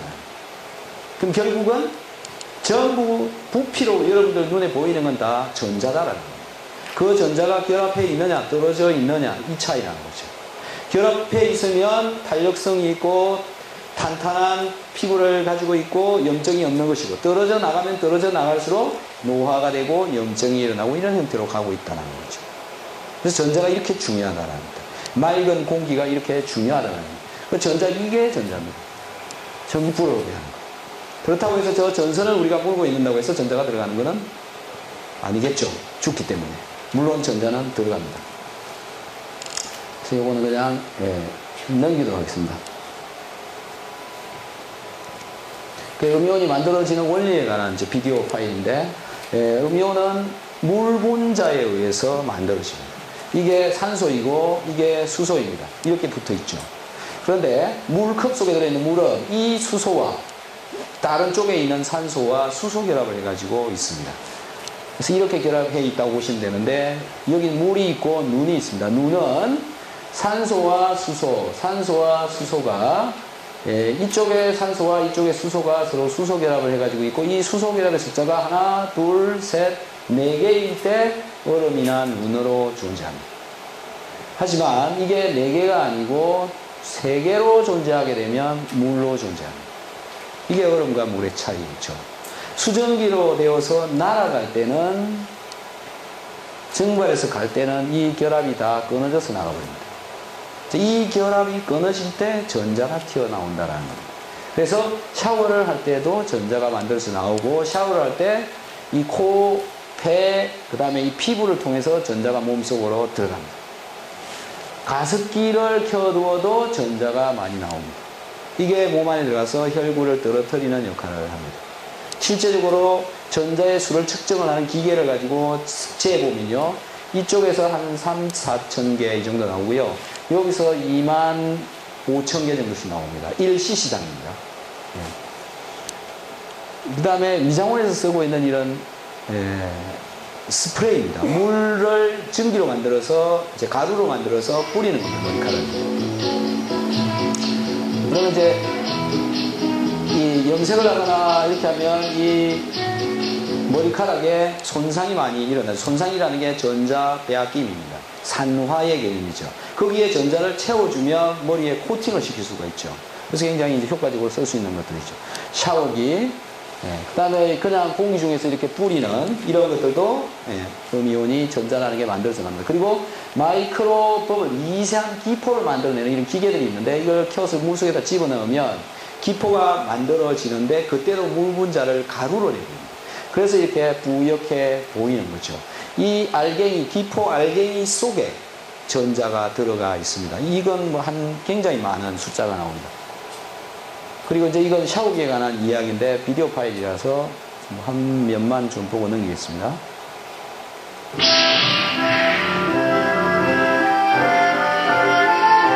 흘러넘는 샤워기를 통과하는 물은 특정의 공명 고집. 이래서 이제 물이 깨져서 나온다라는 겁니다. 그 다음에 분수입니다. 여기서도 굉장히 많은 전자가 나올 수 있겠죠. 그리고 강변에 이렇게 만들어주는 이런 것들도 전자가 굉장히 많이 나옵니다. 그 다음에 이런 것들도 전자가 빠져나오는 겁니다. 제가 경기도청에 한번 갔을 때 어떤 한 분이 이런 거를 설치를 해놓고 쓰시고 계시더라고요. 물병을 이렇게 꽂아놓고. 근데 요 주변에 있어야 됩니다. 멀리 떨어져 있는 사람한테는 별로 못 갑니다. 그래서 책상, 요 정도 사이즈가 작은 경우에는 책상하고 약 한 1m 안쪽에 있을 경우에 영향을 많이 받을 수가 있습니다. 그래서 쓰면 굉장히 상쾌해질 수가 있죠. 폭포. 그 다음에 산에 가면 왜 좋으냐. 나무 밑으로부터 나오더라. 그게 바로 밑에서 빨아 올린 물이 이 나뭇잎을 통해서 증산을 할 때 물 분자가 깨지더라. 이렇게 해서 나옵니다. 그래서 각종 이제 이 음이온이라고 하는, 즉 전자를 발생을 시키는 이런 장치들을 많이 만들어서 팔고 있죠. 근데 여기 이럴 때 조심해야 되는 게, 이런 그 공기청정기 같은 경우에 거꾸로 만드는 시스템에 따라서 오존이 나오는 경우가 있습니다. 물론 이제 요즘은 거의 뭐 없어진 것 같은데, 잘 살펴보고 사용을 해야 되겠죠. 그 다음에 이제 이 숯 같은 것도 역시 마찬가지입니다. 전자가 튀어져 나옵니다. 탄소의 경우에는 팔을 4개를 가질 수 있는 결합을 하고 있죠. 그래서 전자를 받아들이기도 쉽고 전자를 버리기도 쉽습니다. 근데 숯, 즉 활성화되어져 있는 탄소는 전자를 쉽게 내놓을 수가 있습니다. 그래서 저기서 나온 전자가 냄새를 없애는 데 쓰입니다. 여러분들이 냄새를 어떻게 해서 알게 되느냐면, 냄새를 띄는 그 분자, 즉 분자가 여러분 코한테 갑니다. 코에 와서 코의 세포와 이 분자가 반응을 합니다. 그래서 냄새가 난다라는 걸 알게 되는 거죠. 그럼 왜 반응을 하느냐라는 겁니다. 이쪽 물질이 안정화되어져 있지 않기 때문에 그렇습니다. 안정화되어져 있으면 반응하기가 쉽지가 않더라는 거예요. 불안하기 때문에 반응을 한다는 겁니다. 그래서 불안한 놈을 안정화시키는 데 필요한 건 전자를 많이 집어넣어 주는 거예요. 그래서 이런 곳에서 전자가 나와가지고 안정을 시키고 있더라고요. 그래서 황토방 500개 정도씩 나온다고 그럽니다. 열을 가해야 또 나오죠. 그래서 이제 여러분 책에 아마 있을 겁니다. 각 장소나 그런 또는 제품별로 해서 이런 음이온이 나오는 숫자, 이런 것들을 보여드리겠습니다. 그래서 음이온을 집어넣어 주어도 결국 이렇게 적혈구가 떨어지더라. 그래서 이쪽 왼쪽 편에 뭉쳐있는 것이 이렇게 떨어진다라는 거죠. 그래서 제가 이제 혈액을 좀 뽑아서 봤는데, 이렇게 많이 뭉쳐있는 사람도 있고, 이렇게 똑똑 떨어져 있는 사람도 이렇게 있습니다. 또 가끔은 이 기름이 들어있는 경우도 있습니다. 그러니까 고기를 많이 먹었을 경우에, 지방을 많이 먹었을 경우에 이런 일들이 벌어지죠. 그래서 좀 전에 이제 혈액이 뭉쳐 있는 걸 보셨는데, 적혈구가 이렇게 붙었다. 예. 여기에 표면이 이제 마이너스로 차지로 되어져 있을 경우에는 다 떨어지는데, 활성산소 때문에 전자를 빼앗기게 되면 가끔 플러스로 되고 가끔 마이너스로 되고, 여기가 마이너스로 되어져 있는 것, 플러스로 되어져 있는 것이 공존하게 되면 서로 당겨서 붙어버리게 됩니다. 그렇지만 여기에 전부 표면이 마이너스로 되어져 있으면 밀어버리기 때문에 떨어져 있더라. 두 개의 차이는 산소가 접할 면적이 훨씬 더 높다. 떨어져 있는 곳이. 그래서 산소 공급 능력을 늘릴 수 있다. 네, 이런 개념을 가지고 신진대사를 촉진을 시킬 수 있다. 이거 동 파이프를 가지고 한쪽에는 음이온, 즉 전자를 계속 넣어주고 한쪽은 넣지를 않았습니다. 그래서 오랫동안 보관을 하니까 전자를 넣는 곳은 그대로 보관입니다. 전자를 넣어주지 않는 곳은 이렇게 부식이 되어져요. 문화재를 관리를 하는 곳이나 이런 곳에는 이제 저런 장치를 넣어서 계속 넣어주면 오랫동안 잘 보존을 할 수 있겠죠. 그래서 이제 이걸 조금 더 과학적으로 들어가서 이 연구를 한 것들을 살펴보면 미라가 보존되는 원리가 이겁니다. 이런 형식으로 되어져 있다는 거. 사과도 마찬가지입니다. 사과를 자르고 표면에 비타민 C를 발라버리면 이렇게 색깔이 변하지 않는다는 거. 예. 할머니와 아가씨의 차이. 전자를 많이 빼앗겼느냐, 빼앗기지 않고 그대로 보존을 열심히 하고 있느냐라는 거죠. 그래서 결국은 이 전자, 음이온이라는 것은 부교감 신경하고 연관성을 가집니다. 부교감 신경을 작동시키는 데 쓰이고 있다라는 거죠. 그리고 활성산소의 경우에는 교감신경을 긴장하게 만듭니다. 부교감신경이 관장하는 세포는 임파구입니다. 임파구가 35% 정도를 차지할 때 가장 적절한 상황입니다. 반대로 가입구는 60% 정도가 차지할 때 가장 좋다고 그럽니다. 자, 이 두 림프구와 가입구는 백혈구에 속하는 것입니다. 백혈구는 면역세포입니다. 면역을 관장하는 거죠. 임파구 속에 들어있는 게 T셀, B셀, 내추럴 킬러셀이 임파구에 포함이 되고, 가립구는 이제 이런 호, 산, 중, 호, 염구 이런 것들에 포함되어져 있습니다. 이 림파구가 하는 역할은 항원을 제거하고 항체를 B셀에서 생산을 하고 NK셀에서 암세포를 제거하는 역할을 합니다. 과립구는 세균을 제거하고 염증을 유발하고 농을 생산을 합니다. 그래서 여기서 과립구가 과대하게 발생되면, 즉 무슨 얘기냐면 교감신경, 즉 긴장하게 되면 교감신경이 우위를 차지하고 교감신경이 지배를 하게 되면 가립구가 많아집니다. 가립구가 많아지면 염증이 생깁니다. 그게 위염입니다. 위에서 생기는 염증. 그래서 스트레스 받으면 위가 문제가 아주 잘 생기는 거죠. 그래서 결국은 이제 암을 어떻게 해서 잘 제거를 할 것인가, 잡으러 갈 것인가, 안 생기게 할 것인가라는 거죠. 그게 공기다라는 거예요. 맑은 공기다. 그래서 사람들이 산으로 가고, 산에 있는 병원으로 가고, 요양원으로 들어가면 굉장히 효과를 많이 보고 있죠. 자, 그래서 이쪽 음이온, 즉 림프구의 퍼센테이지를 적당하게 맞추어 주는 경우에는 체온도 잘 맞는데, 아까 제가 체온이 내려간다고 말씀을 드렸죠. 긴장하게 되면, 스트레스를 받게 되면 체온도 다운이 되고 결국 수면에 있어서도 문제가 생긴다라는 거예요. 소화에서도 이런 작용을 한다라는 거예요. 그래서 즉 전자를 많이 넣어주는 것, 몸을 따뜻하게 하는 것, 수면을 하는 것, 이것이 여러 가지가 있습니다만 이게 굉장히 중요하다. 전자를 많이 넣어준다, 열을 몸속으로 넣어준다는 게 우리 신진대사를 촉진을 시키고 각종 질병으로부터 예방을 하거나 질병이 걸리더라도 치유력을 훨씬 더 높일 수 있지 않느냐라는 것을 말씀을 드리고 싶습니다. 그래서 오늘 개략적으로 말씀드렸던 것, 결론이 이제 이겁니다. 그래서 제가 여러분들한테 이 결론을 그냥 축약해서 말씀을 드리면, 소화를 잘 시키는 거 굉장히 중요하다. 감기가 안 드는 게 굉장히 중요하다. 소화를 잘 시키려면 어떻게 해야 되느냐라는 겁니다. 여러 가지 요인에 의해서 소화가 잘 안 되는 일이 벌어집니다. 그때는 주로 위산의 문제로 소화가 잘 안 되는 경우가 많다라는 거죠.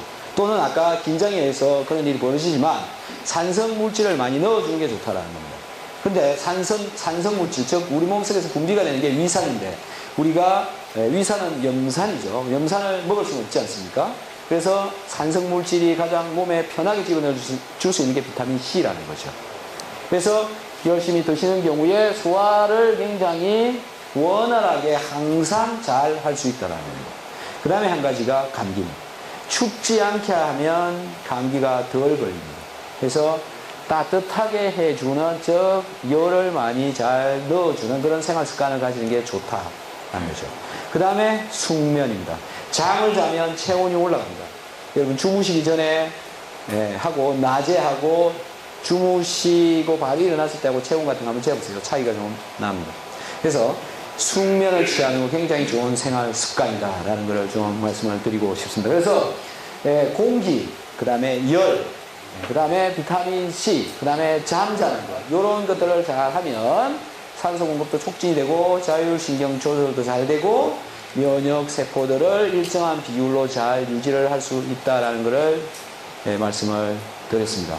여러분들이 지금 교육 받으시는 동안 또는 오늘 여기 계시는 동안도 바깥에 좋은 공기를 마음껏 한번 즐겨보시기 바랍니다. 그게 여러분들 몸에 적혈구를 떨어뜨려 주고 산소 공급량이 늘어나고 여러분들이 건강하게 살아가고 자연치료를 높이는 데 굉장히 도움이 될 것이라고 생각을 합니다.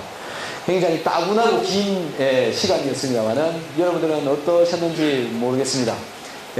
좋은 교육도 계속 잘 받으시고 나중에 건강하게 잘 돌아가시기 바랍니다. 오늘 교육 마치겠습니다. 고맙습니다.